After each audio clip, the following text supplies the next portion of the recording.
Hello, and welcome to another episode of Memphis on the Mark. I am Mark Jones, your host, as always, and today we have Marvin Stockwell as our guest. Welcome, Marvin. Glad to be here, Mark. Thanks for having me. You bet. I'm glad you're here as well. Yeah. So tell me, Marvin, you recently were in Dubai. Yeah, so my And not Dubai, Alabama. No, Dubai in the United Arab Emirates. Right. I started working at St. Jude about 17 months ago. Before that, I'd been working at Church Health. So stayed in the healthcare field. Sure. But yeah, I went to work for St. Jude, and one of my beats within the hospital is our global team, our St. Jude global team. And they're doing amazing work. I have an appreciation for St. Jude. Obviously, if you're a Memphian, you grow up with St. Jude around, Sure. you have an appreciation of the work that St. Jude does, but I have a deeper appreciation, let's say that. A lot of people don't know that 80% of the world's cancer burden exists outside the developed world. So our St. Jude global office has been, St. Jude has been active internationally for years, but just recently, it kind of retooled and into something more scalable and rebranded as St. Jude Global. And so what took me to Dubai was we have a faculty member, Dr. Seema J. Hash, she's Lebanese, and she was a panelist on The Economist's War on Cancer. And while we were over in Dubai, she met with a lot of the people she works with. She's our Middle East program director. Gotcha. So she, for the last 5, 7, 8 years, probably longer, has been forming a coalition of Middle Eastern countries to say, how do we build cancer care treatment capacity especially in low and middle income countries, Right. and how do we work with the wealthy Middle Eastern countries to help make that happen. And then coordinate across the region. Sure. So, having a lens into that and meeting, oncologists from Oman and Syria and Iran and Lebanon was just a real treat, and to just see how they're working through the different problems that they have to making cancer care better in the Middle East, and knowing that St. Jude is a leader in that arena. It's pretty cool. Yeah, and if I understand correctly, St. Jude shares its information freely around the world. Yeah, that's right. And most typically, I think about that in the sense of data and pediatric cancer genomic data. But also, we share our expertise with people all across the world. And late last fall, we entered a partnership with the WHO, Right. and they were looking for a pediatric cancer partner that could help. So we have the simple way to understand it is St. Jude has the expertise. The WHO has the relationships with governments across the world. Sure. Ministers of finance, ministers of health. So working together, the WHO can help countries set reasonable targets, goals, and we help them with an assessment of where they are and what steps they should take next in terms of actual treatment and care and research. Wow. And Yeah. Dubai is a beautiful city, interesting city. It's amazing. It's a new city. It looks new from the pictures I've seen. Yeah, well, a lot of it's been built recently. Right. It is very built up. It's gorgeous. They have the world's tallest building is in Dubai, 122 stories high, I think. I didn't get there. I stayed at my hotel, stayed at the conference. But, Sure. But yeah, I enjoyed my time there. I was traveling almost as long as I was in Dubai working. I have no doubt. A little under 48 hours, and it was a long flight. Hopefully you got a day off when you came home to catch up. Absolutely. St. Jude gave me some days to catch up. That's good. That's good. Yeah. All right. Well, when you're not working for St. Jude, you're working to help save the Coliseum. Indeed, and I would say it's been saved. Yes. 4 years into the effort, which is not just me, but a host of people, yourself included. We're on the board of the Coliseum Coalition. That's right. So let the folks at home know. Yeah. So I think that the Coliseum is saved, and the reason I say that is that the Tourism Development Zone application that the city got approved at the state late last year includes a statement that says, this TDZ plan is different from past plans in the following ways. And one of those bullets, it says, the Coliseum and other buildings will be preserved and not demolished. So it's been kind of like codified in we can debate whether or not that's legally binding, but I think people are starting to wake up to the fact that the Coliseum is a great opportunity. It's a building it's a beloved building in great shape. Two separate assessments have shown that the building is in excellent shape. Public opinion polls have shown that it's a beloved community asset. Right. So it's not a matter of is it saved or not. It's saved. And it's not a matter of is it in good shape and is it beloved. It is. Now it's just a matter of Memphis collectively coming up with a mix of uses that will restore it to service. What those are, I couldn't tell you today, but I think the highest and best use of the building, in my view, is probably a mixed-use facility with a mix of uses not too dissimilar from what maybe the mix of uses in the past. Sure. But with some flexibility to respond to new ideas. I think some fixed uses would be really complementary. I think we can let ourselves be informed by the Crosstown Concourse building. Sure. Look at the mix of uses that they brought to bear for that building. I think you have to be smart about the portfolio of uses such that the building is sustainable. And the long and the short of it is, I think Memphis collectively is smart enough to figure it out. Well, yes, I agree. And when we've taken tours inside the Coliseum Coalition, you see people's eyes light up.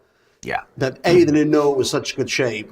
And B, when we talk about, well, what can we do in here? Because like the concourse, upper and lower concourse, there's a lot of room. There's a ton of square footage On the outside of the concourse that you normally don't think about, that you could put in some permanent exhibitions or restaurants. Yeah, and there's tons of square footage, and you're right. I think it's one thing to read a story in the paper that say that Allen and Hoshel's, the city's own due diligence corroborated what the Coliseum Coalition found, that the building's in great shape. You can read that fact. It's an entirely different thing to walk through the building and realize, oh, I didn't realize there wouldn't even be any peeling paint. People come in expecting peeling paint, and what they experience, other than, yes, vandals got in the building. Is there some broken glass? Yes. But by and large, the building is not just in great shape in terms of the bones of it, but a lot of the areas look like people just shut out the lights and walked out of the building last night. Well, that's true. Some of those concession stands. Yeah. I mean, the Triple One has that cheese and jalapeno pepper right there on the. Oh yeah, the jalapeno peppers. Yes. From the 12-year-old, I wouldn't probably advise Wouldn't eating touch those, that. But a lot of it has the Coke prices and hot dogs and everything, which were much lower back then than they are today. Oh yeah, that is a trip to see those prices. But like if I had a nickel for every time somebody said, "Gosh, can't we just like power wash it and open it back up?" True. I'd be a wealthy man. But it is more difficult than that. But in terms of appearances, I think a lot of people walking through the building, they really are convinced. And I've seen people who come in as skeptics walk out convinced that like, you guys might be on to. Yeah. You could do this, you could do this, you could do this. And we're like, yes, sure we can. Yes, we can. So the thing that's really exciting to me and that I think is the next logical step, and it's something that we've been working with the city on, is a cleanup of the event. Oh, right. We don't have the date 100% nailed down, but we're looking at a date at the end of April for a Coliseum cleanup, and we're working with Clean Memphis to set about exactly how we would go about doing that, and it's getting very, very practical. And we think that this is it's a result. Being able to be at the table and be on the brink of something like that is because we have spent so much time staying at the table with the city, working collaboratively. Right. We made a decision early on, back in 2015, that we would not, quote, go negative. And a lot of people say, like, oh gosh, you were pitted against Lipscomb. I don't think I ever viewed it that way. I never viewed anyone as an enemy. And that may be a touch of naivete, but there is value in collaboration, and there is value in treating people with respect, even if you have a difference of opinion. Sure. So I think the more we work collaboratively together, the closer our viewpoints get. I think we're a few good ideas and a few people with clout and money and influence sufficient to move the needle on a big idea. The Coliseum is poised and ready to join this wider litany of wins that Memphis is racking up. Well, if you could convert a 1 million square foot old Sears warehouse into this beautiful collection of apartments and high school and church health, nonprofits, and cut out the middle, build these beautiful atriums. If that can be done, then anything in this city can be done. I think that's right. And then you've got the Chiska Hotel, and you've got Broad Avenue, Tennessee Brewery, the 19th Century Club. Yes, even the new Malco that opened downtown, which is fabulous, by the way. Totally. They saved the original powerhouse, this brick building, and put the theater next to it. You know, and so it's a nice little bar restaurant. I think it's amazing, and I think it's just like maybe 10 years ago, reopening or repurposing the Coliseum seemed less doable. But now when you stack this wider litany of wins next to it, you almost kind of go, well, why aren't we reopening that? And I think if you look at the way that pre-vitalizing has contributed to the success of Tennessee Brewery, Claiborne Temple, there's something about getting the public in a beloved civic space that, you know, visual memory is the seat of emotion. It's also, they get those sight lines and you start to think spatially. And so it's one thing to get VIPs in on a VIP tour, which we've been doing in conjunction with the city for the last year and a half. And it's great that those VIPs have those ahas, because then they go and talk it up and we get closer and closer to a practical idea. But getting the city in, getting the public in, I don't think that the Tennessee Brewery was opened because Billy Orgel walked the site himself. Somebody keyed him in the building. He woke up to the idea of Eureka, I think this could be something, because he saw the public in the building and he saw how the public loved it. And so if we can get the public in the Coliseum, I think these influencers, people with clout and money and influence, are going to see that, and they're going to realize we have a real opportunity here. And like the Tennessee Brewery event was maybe 6 weeks, maybe 2 months. Their first beer garden, Untapped.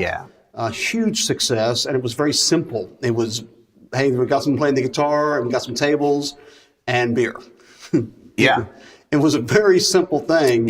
But people came to it like, you know, moths to a flame. Because it was really cool. It was cool. And anything goes on Facebook or Twitter or Instagram about the Coliseum and about a tour, and the thread is like, oh, when can I get in the building? So people are clamoring to get in the building because people love buildings that have been off limits, especially buildings with such an amazing history and modern, you know, utility. So I think the cleanup is the first step. If we as a community can come together with volunteers and clean up the building, then I think pre-vitalizing events are the next logical step. And we don't have any firm commitments that will happen, but we have certainly been talking openly with the city about the very real likelihood of a series of pre-vitalizing events that would follow the cleanup. And I think that's the logical next step. And I think you're right by staying positive, and there have been moments of angst, but staying in a positive relationship really for the last, almost 4 or 5 years has helped. I mean, I've come to see our colleagues at the city as just people with different levers to push. And different overarching pressures, granted. But I have been really pleased with the Fairgrounds team. Really, the lead person, Mary Claire Boris, but also Paul Young, her boss, and then Doug McGowan ultimately. And Kyle Veazey. So there's some really great people working for the city, and they want to do what's awesome. They want to do what's great. It's just, they have different things they've got to go solve, and together we're solving them. Yes. We're getting there inch by inch. Well, yeah, and I feel like the Coliseum, the mayor, his 3.0 plan, the Coliseum plays into that because people from the Beltline can walk there Yeah. to something. People from Orange Mound can walk there. People from Yeah. Cooper Young. Because Memphis 3.0, it talks about, accessibility neighborhoods. Yeah. Being able to walk to things. People from Christian Brothers College. Yeah. Or the university, as the kids call it today, can get there, can walk there. And so it can be events there. Because when we've had these roundhouse revivals, Yeah. we've had, thousands of people have come to Yeah. them. A diverse crowd, too. Very diverse. Yeah, Rich, yeah. poor, black, white, you name it. Yeah, so hats off to Mayor Strickland's team that he's empowered and had working on that project. But another kudos to the mayor is that he was the one that said, "Give me a plan for the TDZ. I want to take it to Nashville," and that insistence also got some the last few remaining kind of reluctant stakeholders, if you will, to the table. And Right. so without and I think having the TDZ approved in Nashville, that those funds represent the kind of lead funding, and a lot of the different funders, be it foundations, developers, they all were saying a version of the same thing to us. We're going to wait to see how the TDZ plans out. We'll see if the city gets it, and if so, for how much, and then we will make our play. Now that's happened. So Yes. that has just accelerated things all the more. So I'm convinced that if we just stay at the table and if we keep touring people through, and if we can get the general public in there into a cleaned up Mid South Coliseum, a good idea is going to come forward. Yes. And influencers with clout and money sufficient to move the needle on a big idea are going to say, Eureka. Eureka, why? Yes, I will do this. Yeah, yeah. It will be the next Levitt Shell or Chicksa Hotel or Crosstown Concourse. It will join this wider litany of wins, and people, and it'll be 5 years from now, Mark, and people will look at the Coliseum and say, oh, of course we did that. Yes. No big deal at all. Just like they're starting to, people are still marvel at Crosstown Concourse, but you're starting to get people like, oh yeah, Crosstown Concourse, yeah, let's meet you there. Yeah, I'll meet you there of for course dinner. of course we'll be in that Right. huge hulking structure that sat empty for 20 years. Yes. But it took vision and persistence. Took Todd Richardson and that merry band 7 years to get that Right. done. So, So we're a little over halfway. if you go by the Crosstown If you go by the gauge, Crosstown, yeah. I hope we're more than halfway there. I think we are. I do too. I do too. Very good. Yeah. Well, Marvin, now's the time that I do a little thing called Moments with Mark. Okay. So I'm going to do that and Sure. just hang out. Okay. Cool. I was in Toronto a couple of years ago, and it was during their Pride Week. And it was amazing because businesses, both city and I don't know, county, but city and state and local businesses all hung up pride flags in their windows. Some were huge, like the local post office made some very large pride flags and hung them from like the entire up and down of their building. And I would like to see Memphis do the same thing. At the very least, the week before Pride, our Pride Parade and Festival is, I believe, September 28th. And so I would love to see businesses downtown on Beale Street put out large pride flags on their businesses, both on that Saturday, but even the Friday, Thursday, Wednesday beforehand, and perhaps have the city and the county put a pride flag, put it up on the, this is the flagpole move, but string a pride flag up on one of the flagpoles, for that Wednesday, Thursday, Friday, Saturday.